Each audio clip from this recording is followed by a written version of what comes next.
Hello friends, welcome to Shri commerce classes. मेरा नाम नीलेश रंजन है और आज हम वैल्यूएशन ऑफ गुडविल के बारे में पढ़ेंगे। तो शुरू करने से पहले मैं आपको ये बता देना चाहता हूँ कि अभी तक 12th के फंडामेंटल ऑफ पार्टनरशिप के सारे वीडियोस अपलोड हो चुके हैं और ये दूसरा चैप्टर चल रहा है गुडविल, वैल्यूएशन ऑफ गुडविल।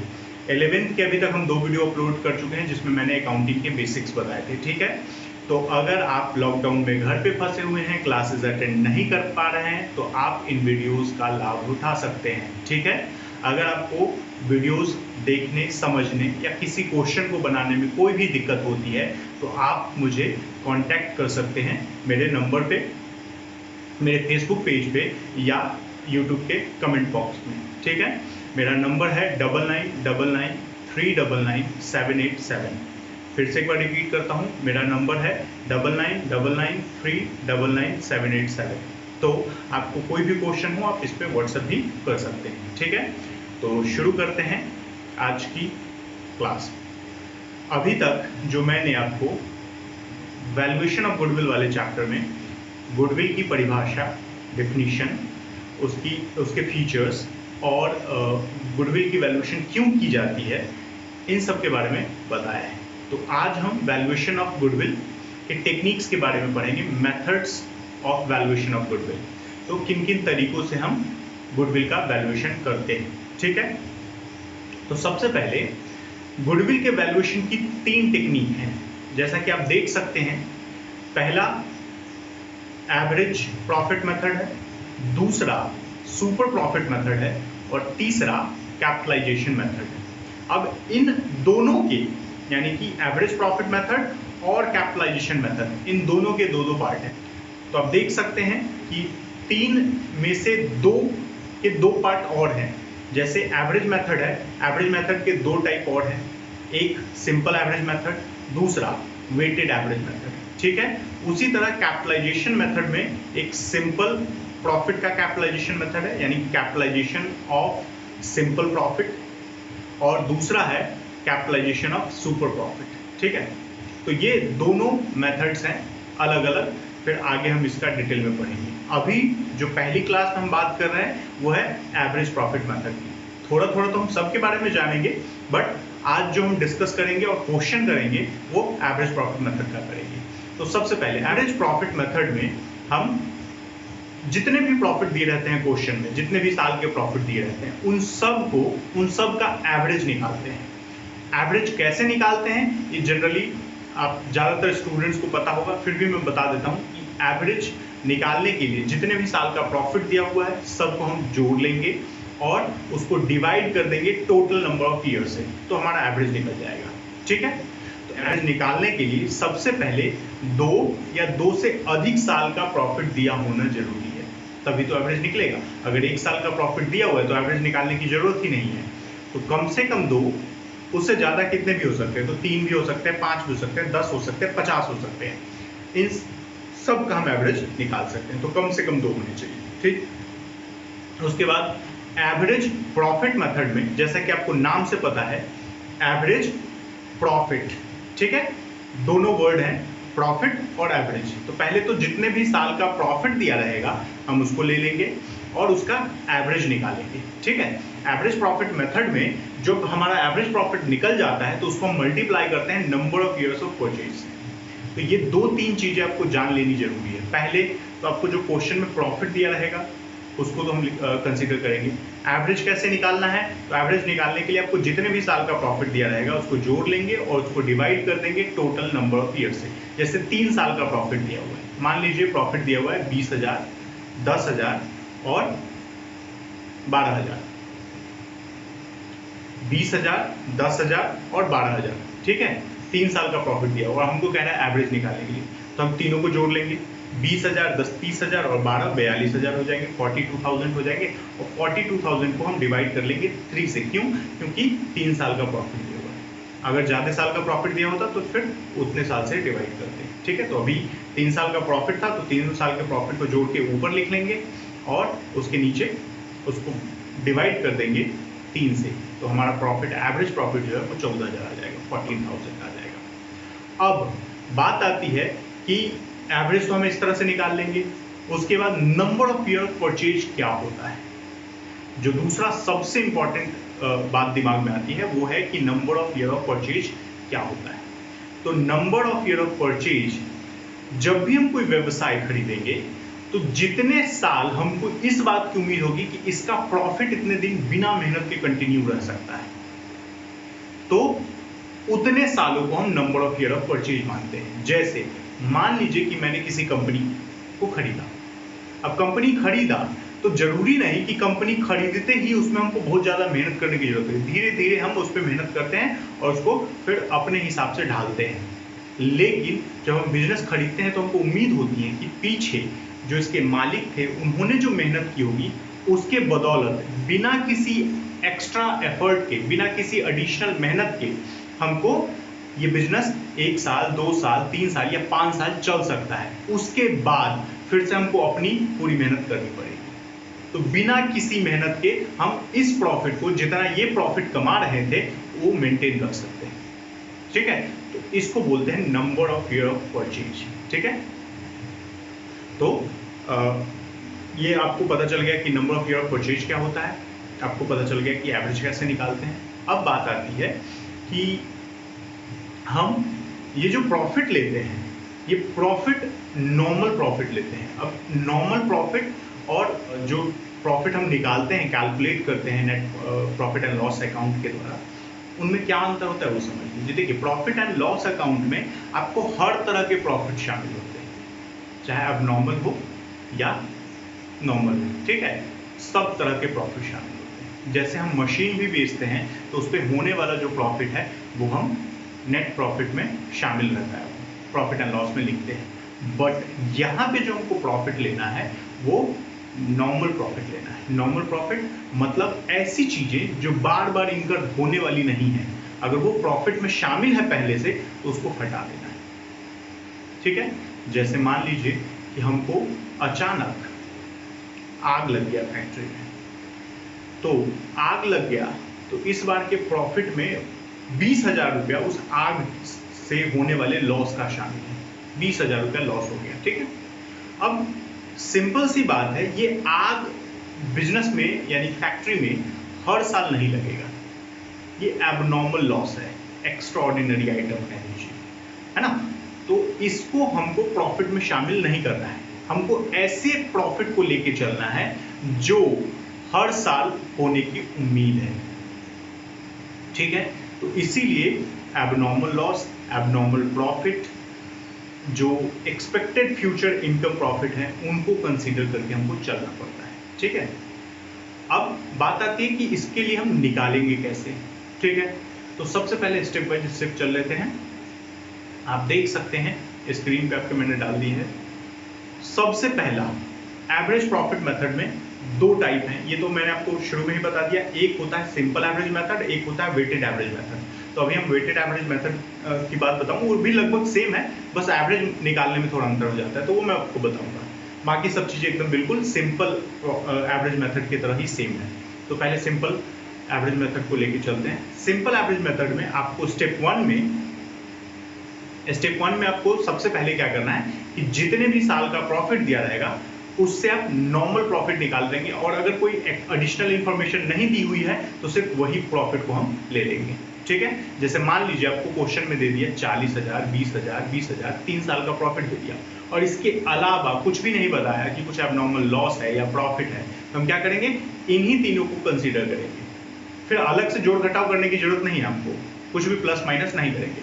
लेकिन अगर इसके साथ आपको क्वेश्चन में दे दिया कि 2016 का प्रॉफिट 40,000 था, 2017 का 20,000, 2018 का 20,000, ठीक है, और आगे दे दिया कि 2016 में हमको 10,000 का गवर्नमेंट ग्रांट मिला था, तो गवर्नमेंट ग्रांट हमको हर साल नहीं मिलेगा, तो ये मेरा एबनॉर्मल हो गया, एक्स्ट्राऑर्डिनरी इनकम हो गया, है ना। तो एक्स्ट्राऑर्डिनरी इनकम है तो इसको हम हटा देंगे उस 40,000 में से। फिर आपको कह दिया कि जो दूसरा साल है 2017, उसमें हमको 10,000 का लॉस हो गया था आग लगने की वजह से, तो फिर इसको भी हटा देंगे। अब एक और बात, जो चीज हटाने के लिए हमको क्या करना पड़ेगा, तो हटाने के लिए हमको देखना पड़ेगा कि जो आइटम दिया हुआ है वो पहले जोड़ा गया था या घटाया गया था। अगर जोड़ा गया था तो अभी उसको हम घटाएंगे, और अगर पहले घटाया गया था तो अभी उसको हम जोड़ेंगे। तो इसीलिए अगर एबनॉर्मल लॉस हो जाएगा या एक्स्ट्राऑर्डिनरी जो हमारा एक्सपेंसेस है वो हो जाएगा, तो हम क्या करेंगे, वो सब चीजें तो पहले घटी होंगी तो अब जोड़ लेंगे। आग लगने से जैसे लॉस हुआ तो वो पहले घटा हुआ तो अब जोड़ लेंगे। उसी तरह हमको गवर्नमेंट से ग्रांट मिला तो वो ऐड हुआ होगा, अब घटा लेंगे। तो इस तरह की चीजें आपको कंसीडर करके चलनी है। तो इससे आप सबसे पहला स्टेप 1 हो जाएगा आपका कि हम प्रॉफिट कंसीडर कर लेंगे, जितने भी साल का प्रॉफिट दिया रहेगा। अगर कुछ एडजस्टमेंट है तो एडजस्टमेंट करके ले लेंगे प्रॉफिट, और अगर नहीं दिया हुआ तो सिंपल जितना भी प्रॉफिट दिया हुआ उसको सीधे उठा लेंगे। स्टेप 2 होगा आपका calculate average of these profits, मतलब जो भी प्रॉफिट दिया हुआ है उसका एवरेज निकालेंगे। ठीक है, एवरेज कैसे निकालेंगे, तो एवरेज का फॉर्मूला है total of profits given divided by total number of years. वो भी क्वेश्चन में ही दिया हो। तो क्वेश्चन में अगर मान लीजिए आपको 3 साल का प्रॉफिट दिया हुआ है तो आप 3 से ही डिवाइड करेंगे और उस तीनों प्रॉफिट को जोड़ के ऊपर लिखेंगे। ठीक है, तो ये एवरेज निकाल लेंगे। एवरेज निकालने के बाद आपको उसको number of year of purchase से मल्टीप्लाई कर देना है। जनरली ज्यादातर क्वेश्चन में आपको number of year of purchase दिया रहेगा। ठीक है, तो number of year of purchase दिया रहेगा आपको, चाहे लाइन भले ही कुछ और लिख दे लेकिन नंबर ऑफ ईयर परचेज दिया रहेगा। जैसे ये लिख सकता है कि कंपनी को ये उम्मीद है कि जो अभी का प्रॉफिट है वो 2 साल तक कंटिन्यू रहेगा, तो number of year of purchase हो जाएगा 2 ईयर्स। तो 2 से मल्टीप्लाई करेंगे एवरेज प्रॉफिट। किससे मल्टीप्लाई करेंगे, 2 से। तो जितना number of year of purchase दिया रहेगा उससे हमको मल्टीप्लाई कर देना है। ठीक, तो जैसे ही आपको मल्टीप्लाई कीजिएगा तो आपका निकल जाएगा गुडविल। ठीक है, ये है आपका सिंपल एवरेज मेथड। तो अब बात आती है वेटेड एवरेज मेथड की। तो वेटेड एवरेज मेथड में बाकी सारे स्टेप्स सेम है, अंतर सिर्फ इतना है कि जो एवरेज हम निकालते हैं सिंपल एवरेज मेथड में वो सीधे तीनों को जोड़, जैसे मान लीजिए जितने भी साल का प्रॉफिट दिया उसको जोड़ लेते हैं और उसको टोटल नंबर ऑफ ईयर से डिवाइड कर लेते हैं। लेकिन इसमें एक वेट का कॉन्सेप्ट आता है, यानी कि जितना भी प्रॉफिट दिया हुआ है उसको अपने हिसाब से आप नंबर असाइन कर लेते हैं। जनरली वो नंबर 1 से शुरू होता है और बढ़ते क्रम में जैसे जैसे साल नजदीक आ जाएगा वैसे वैसे हम वेट बढ़ाते चले जाते हैं। जैसे 2016 का प्रॉफिट दिया हुआ है, 2017 का प्रॉफिट दिया हुआ है, 2018 का प्रॉफिट दिया हुआ है, तो 2016 यानी कि जो सबसे पहला साल होगा उसको सबसे कम वेट देंगे और जो सबसे लेटेस्ट ईयर है उसको सबसे ज्यादा वेट देते हैं। ठीक है, तो 2016 को हम 1 मान लिया, उसको वेट असाइन कर दिया मैंने 1, 2017 को वेट असाइन कर दिया 2 और 2018 को वेट असाइन कर दिया 3। अब डिवाइड करने की बात आएगी तो वो भी टोटल नंबर ऑफ ईयर से यहाँ पे नहीं होता है। ये जो आपने वेट दिया है ना इसको टोटल करेंगे और इसको नीचे दिखाएंगे। जैसे वेट दिया है आपने 1, 2 और 3, तो तीनों को जोड़ेंगे 1 + 2 + 3 6 आ जाएगा नीचे। ठीक है, तो बस ये अंतर हो जाता है सिंपल एवरेज मेथड में और वेटेड एवरेज मेथड में। ठीक है, तो फिर से मैं एक बार स्टेप बाय स्टेप बता देता हूं कि सबसे पहले हमको प्रॉफिट ले लेना है। वेटेड एवरेज मेथड में भी वही प्रॉफिट, इसको हम फ्यूचर मेंटेनेबल प्रॉफिट करते हैं। तो फ्यूचर मेंटेनेबल प्रॉफिट का आपको मैंने ये स्क्रीन पे डाल दिया है, ये देख लीजिए, इसको भी लिख लीजिएगा। फ्यूचर मेंटेनेबल प्रॉफिट इस तरह से निकलता है। सबसे पहले जो कि आपको प्रॉफिट दिया रहेगा क्वेश्चन में, net profit during the year, वो ले लेंगे हम, चाहे 1 साल का हो, चाहे 2 साल का हो, चाहे 3 साल का हो। 3 साल का होगा तो 3 अमाउंट के कॉलम बनेंगे, 2 साल का होगा तो 2 अमाउंट के कॉलम बनेंगे और 1 साल का होगा तो 1 अमाउंट का कॉलम बनेगा। ठीक है, उसमें जितने भी एबनॉर्मल आइटम्स हैं या एक्सपेक्टेड फ्यूचर इनकम और एक्सपेंसेस हैं या ऐसी चीजें जो छूट गई हैं लिखने से, उन सब को जोड़ के या घटा के हम फ्यूचर मेंटेनेबल प्रॉफिट निकाल लेंगे। ठीक है, तो ये तो हो गया स्टेप 1 आपका। तो ये दोनों में, सिंपल एवरेज मेथड में और वेटेड एवरेज मेथड में, दोनों में ये स्टेप 1 सेम है। स्टेप 2 आते हैं एवरेज निकालने के बाद, calculate average of these profits. ठीक है, तो सिंपल मेथड में कैसे निकालना है एवरेज, जितना भी प्रॉफिट, जितने भी साल का प्रॉफिट दिया रहेगा सब प्रॉफिट को जोड़ लेंगे और जितने साल का प्रॉफिट दिया है उतने नंबर से डिवाइड कर देंगे। जबकि वेटेड एवरेज मेथड में क्या करेंगे, तो आपको जितने भी साल का प्रॉफिट दिया रहेगा सबको एक अलग अलग वेट असाइन करेंगे। जैसे मैंने आपको बताया कि प्रॉफिट था 20,000, 10,000, 12,000, तो 20,000 2016 का है तो उसको एक वेट देंगे, 10,000 2017 का है तो 2 वेट देंगे, तो मल्टीप्लाई होता है। 20,000 गुने 1 हो जाएगा, इसको ब्रैकेट में बंद कर लेंगे, प्लस कर देंगे 10,000 इंटू 2 हो जाएगा क्योंकि इसको 2 वेट दिया है। तो फिर इसको ब्रैकेट में बंद करेंगे, फिर प्लस करेंगे जो लेटेस्ट ईयर का 12,000 प्रॉफिट हमारा था हमारे एग्जाम्पल के हिसाब से, तो 12,000 इंटू 3 करेंगे और नीचे कर देंगे डिवाइडेड बाई 1 + 2 + 3। तो ये वेटेड एवरेज प्रॉफिट मेथड में इस तरह से एवरेज निकाल लेंगे। अब बात आती है कि फिर जब वेटेड एवरेज निकल जाएगा तो स्टेप 3 है हमारा कि हम उसको number of year of purchase से मल्टीप्लाई कर देंगे, जो एवरेज प्रॉफिट निकल के आएगा वो। तो जो सिंपल एवरेज मेथड में आएगा वो चाहे वेटेड एवरेज, दोनों को मल्टीप्लाई उसी से करना है। तो स्टेप 3 भी सेम है एकदम बिल्कुल, कि जो एवरेज हमारा निकल के आया है उससे मल्टीप्लाई कर देंगे number of year of purchase को, ठीक है। तो इससे हमारा गुडविल निकल जाएगा। अब एक क्वेश्चन ले लेते हैं हम ताकि आपको ज़्यादा बेहतर तरीके से समझ आ जाए। मैं क्वेश्चन में आपको दोनों चीज़ें बताऊंगा, वेटेड एवरेज मेथड और सिंपल एवरेज मेथड, दोनों से वो क्वेश्चन करके दिखाऊं। तो आप देख सकते हैं क्वेश्चन मैंने आपके स्क्रीन पे डाल दिया है। इसमें दिया हुआ है X and Y are partners sharing profit and losses in the ratio of 3:2. They admit Z into partnership for 1/4 share in goodwill. ठीक है, तो उन्होंने जेड को एडमिशन दिया है पार्टनरशिप में 1/4 शेयर के लिए। जेड अपने गुडविल, अपने हिस्से के गुडविल को कैश में लाएगा। तो ये सब जो यहाँ तक पार्ट है ना, इसका जो प्रोसेस है वो एडमिशन हम पार्टनर में पढ़ेंगे, लेकिन हमको यहाँ पे जो बस चाहिए वो वैल्यूएशन ऑफ गुडविल चाहिए, तो हम गुडविल की बस वैल्यूएशन करेंगे। ठीक है, आगे कह रहा है goodwill for this purpose is to be calculated at 2 years purchase of the average normal profit of past 3 years. Profits of the last 3 years ended 31st March were 2014 का दिया हुआ profit 50,000, including profit on sale of asset 5,000। Loss दिया हुआ है 2015 में 20,000, including loss by fire 30,000, और 2016 में profit दिया हुआ 70,000, including insurance claim received 18,000 and interest on investment and dividend received 8,000। ठीक है, आगे दिया हुआ है calculate value of goodwill, also calculate goodwill brought in by Z. तो जैसा कि आप क्वेश्चन देख सकते हैं, इसमें एक्स एंड वाई दो पार्टनर हैं जो कि अपना प्रॉफिट 3-2 के रेशियो में बांटते हैं। उन्होंने जेड को एडमिशन दिया, जेड को एडमिशन दिया उन्होंने 1/4 शेयर के लिए। ठीक है, 1/4 शेयर के लिए जेड को एडमिशन दिया और वो अपने हिस्से का गुडविल कैश में लाएगा, ये कह रहा है। तो यहाँ तक की जो बात है वो हमको एडमिशन ऑफ पार्टनर में पढ़ना है, हमको यहाँ पे इससे कोई बहुत ज़्यादा मतलब नहीं है। ठीक है, आगे कह रहा है अब गुडविल जो हमको निकालना है 2 years परचेज पे। तो मैंने कि आपको बताया कि ईयर्स ऑफ परचेज जो देता है उसका क्या मतलब होता है।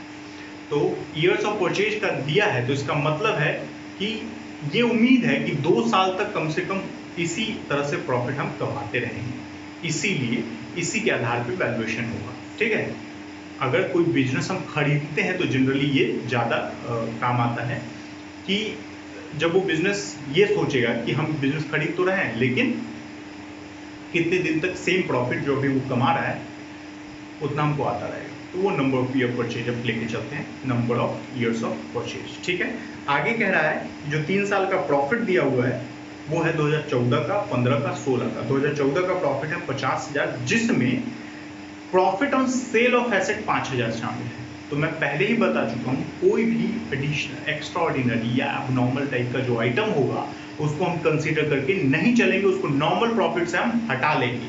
तो इसमें 5,000 का जो सेल ऑफ फिक्स एसेट्स शामिल है प्रॉफिट, वो क्या है मेरे लिए, वो नॉर्मल प्रॉफिट नहीं है। तो हमको प्रॉफिट तो है वो शामिल होगा, ऐड होगा पहले से, तो हम इसको घटा लेंगे। घटाएंगे क्यों? क्योंकि एसेट हम बार बार बेचेंगे क्या? नहीं, एसेट हमको इस साल बिका है, अगले साल बिकेगा या नहीं बिकेगा जरूरी थोड़े ना है कि नहीं। तो हम एसेट हर साल तो बेचेंगे नहीं, तो ये नॉर्मल प्रॉफिट नहीं है, इसीलिए हम इसको प्रॉफिट में शामिल करके नहीं चलेंगे। हम सिर्फ उन प्रॉफिट्स को लेके चलते हैं जिनकी उम्मीद है कि जो बार बार हर साल कंटिन्यू होंगे। ठीक है, उसके बाद 2015 का प्रॉफिट दिया हुआ है, इसमें लॉस आ गया है 20,000, जिसमें कि लॉस बाय फायर है 30,000 का। तो क्या आग हर साल लग जाएगा? नहीं ना। तो ये 30,000 का जो लॉस है ये हम हटा के चलेंगे, ठीक है। तो 20,000 का लॉस एक्चुअल में हुआ, उसमें से 30,000 का लॉस इसकी वजह से, तो यानी कि हमको अगर इसको हटा देते तो 10,000 का प्रॉफिट होता। 20,000 का लॉस है और 30,000 का लॉस हुआ है लॉस बाय फायर की वजह से। तो इसका मतलब अगर लॉस नहीं होता फायर से तो हमारा 10,000 का प्रॉफिट होता। तो 10,000 का प्रॉफिट हम क्वेश्चन में लेके चलेंगे, वो मैं कैलकुलेशन आपको बताऊंगा। तो उसके बाद नेक्स्ट है 2016 में प्रॉफिट दिया हुआ है 70,000, जिसमें कि इंश्योरेंस क्लेम रिसीव्ड है 18,000 and interest on investment and dividend received है 8,000। तो इंश्योरेंस क्लेम हर साल आग नहीं लगेगा तो हर साल इंश्योरेंस क्लेम नहीं मिलेगा, तो इसको भी हटा देना है। और इंटरेस्ट और जो डिविडेंड होता है उनको जनरली हम नॉन ट्रेड इनकम मानते हैं। क्यों नॉन ट्रेड इनकम मानते हैं? क्योंकि जब भी आप कोई बिजनेस करते हैं और आप कहीं पे पैसा लगाते हैं, इन्वेस्ट करते हैं, ठीक है, जैसे बैंक में आपने फिक्स डिपॉजिट कराया, तो बैंक में फिक्स डिपॉजिट कराना आपका बिजनेस नहीं है, या शेयर खरीदना आपका बिजनेस नहीं है। अगर शेयर खरीदना आपका बिजनेस होता तो वो आपके लिए एबनॉर्मल आइटम नहीं होता, एक्स्ट्राऑर्डिनरी आइटम नहीं होता। तो यहाँ पे लेकिन बात है कि ये जो प्रॉफिट है हमारा, उसमें इंटरेस्ट ऑन इन्वेस्टमेंट और डिविडेंड दोनों शामिल है। इंटरेस्ट ऑन इन्वेस्टमेंट और डिविडेंड ये दोनों हमारे लिए नॉर्मल प्रॉफिट का हिस्सा नहीं है, क्योंकि हम इस चीज का बिजनेस नहीं कर रहे हैं। तो ये दोनों को हम हटा के चलेंगे, ठीक है। उसके बाद आगे कह रहा है कि आपको गुडविल निकालनी है और जो जेड का हिस्सा है वो भी निकालना है, ठीक है। हम क्वेश्चन बनाना शुरू करते हैं। तो सबसे पहले जो हमको निकालना पड़ेगा वो निकालना पड़ेगा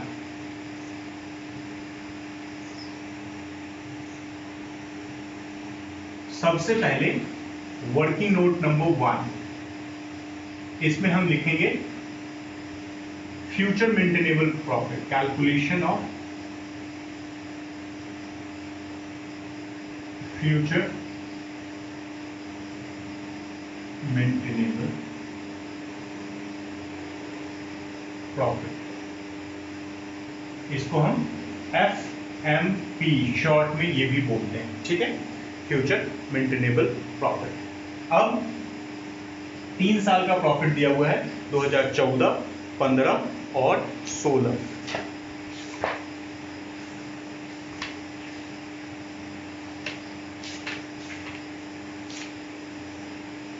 तो 2014, 2015 और 2016 इसमें दिया हुआ है नेट प्रॉफिट। तो नेट प्रॉफिट एक साल में, पहले साल में हमको प्रॉफिट हुआ 50,000 का, 50,000। दूसरे साल में लॉस हो गया 20,000 का, तो इसको निगेटिव में लिख देते हैं, माइनस में। और तीसरे साल में 70,000 का प्रॉफिट हो गया। अब इसमें से हम कुछ चीजें ऐड करने वाली हैं, कुछ चीजें माइनस करने वाली हैं। माइनस करने वाली आइटम, सबसे पहला आइटम जो है वो है profit on sale of asset पहले साल में। Profit on sale of assets 5,000, ये पहले ऐड हुआ होगा इसीलिए अब घटा देंगे, ठीक है। उसके बाद दूसरे साल में कह रहा है कि हमको लॉस बाय फायर है 30,000 का, तो प्लस कर देंगे लॉस बाय फायर 30,000, ये प्लस होना है इसीलिए ऐसे ही लिख दिया। और तीसरे साल में हमको इंश्योरेंस क्लेम मिला है, इंटरेस्ट ऑन इन्वेस्टमेंट मिला है और डिविडेंड मिला है, ये सब घटाने वाली चीजें हैं, तो मैं ये सब घटा दूंगा। इंश्योरेंस क्लेम मिला है 18,000 का,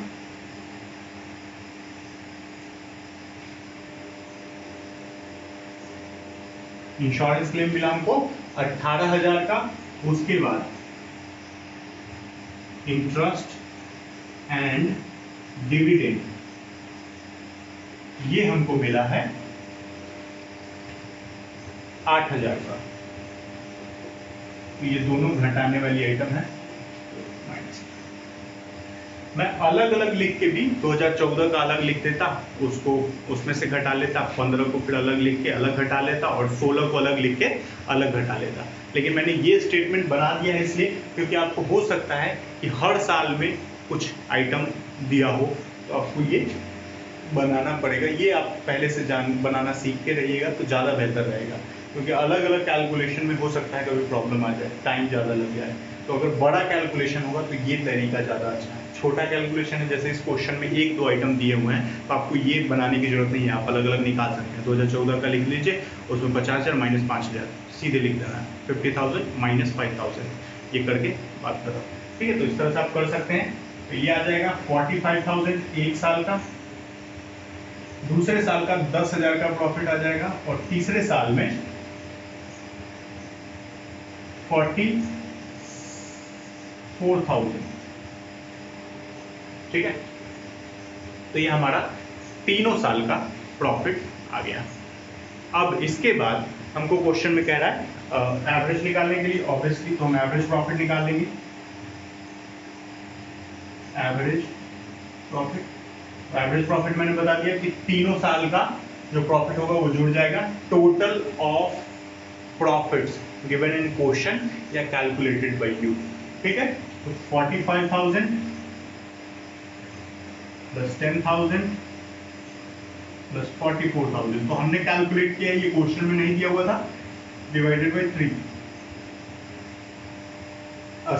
99,000 99,000 आ गया, डिवाइडेड बाय 3। तो प्रॉफिट, एवरेज प्रॉफिट जो आ गया वो 33,000 आ गया। अब हमको कहेगा गुडविल, तो गुडविल 2 इयर्स के परचेज पे निकालना है हमको। 33,000 इंटू 2, जो फॉर्मूला होगा वो होगा average profit into number of years of purchase. मैं बना रहा हूं, अगर फॉर्मूला लिख के देता हूं, average profit into number of year of purchase, तो ये आ जाएगा 33,000 इंटू 2, तो 66,000 आ गया हमारा गुडविल। 66,000 हमारा गुडविल आ गया। अब जेड का हिस्सा है 1/4, तो जेड का शेयर अगर हमसे कहेगा तो 66,000 इंटू 1/4, तो ये आ जाएगा 16,500। ठीक है, तो ये हमारा सिंपल एवरेज प्रॉफिट मेथड से हमने ये निकाल दिया। ठीक है, तो सबसे पहला काम किया हमने फ्यूचर मेंटेनेबल प्रॉफिट निकाला, दूसरा काम किया हमने एवरेज निकाल लिया, और तीसरा काम हमने उससे गुडविल निकाल लिया। तो जब बात आएगी वेटेड एवरेज मेथड का, तो आपको क्या करना है, तो आपको वेट डालना होता है उसमें। तो ये जो एवरेज है, यहां पे मैं लिखूंगा वेटेड एवरेज प्रॉफिट। ठीक है, वेटेड एवरेज प्रॉफिट में ये फॉर्मूला अब नहीं लगेगा, जो फॉर्मूला लगता है वो भी मैं लिख ही देता हूं। फॉर्मूला लगेगा profit of year 1 into weight of year 1 plus profit of year 2 into weight of year 2, और plus profit of year 3 into weight of year 3। ठीक है, सब प्रॉफिट को उसके वेट से मल्टीप्लाई कर रहा है। ठीक, डिवाइडेड बाय हो जाएगा weight 1 plus weight 2 plus weight 3। ठीक है, अब जब हम इसके कैलकुलेशन पे आएंगे तो सबसे पहला प्रॉफिट हमारा निकला 45,000, तो 45,000 इंटू 1 करेंगे,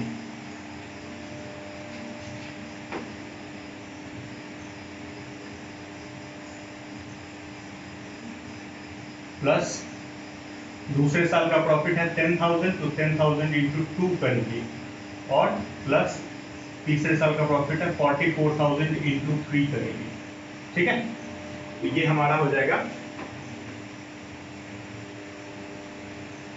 अब नीचे तीनों वेट जो लिखते हैं, वेट 1 1 प्लस 2 प्लस 3,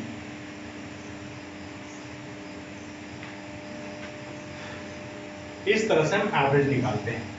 तो ये आ गया 45,000 plus 20,000 plus 1,32,000 divided by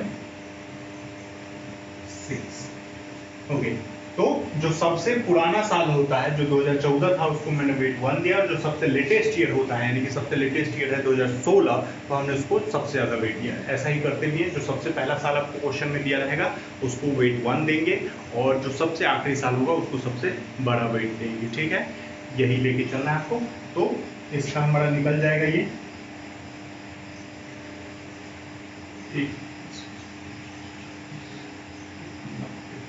1,97,000 divided by 6। ठीक है, तो हमारा एक पॉइंट में आ जाएगा 6।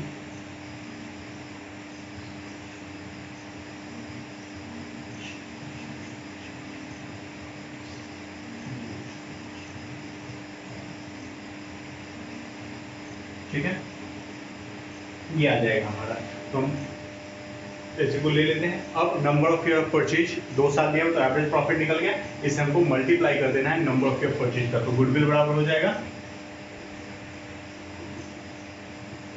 32,833.33 इंटू 2, 65,666.66।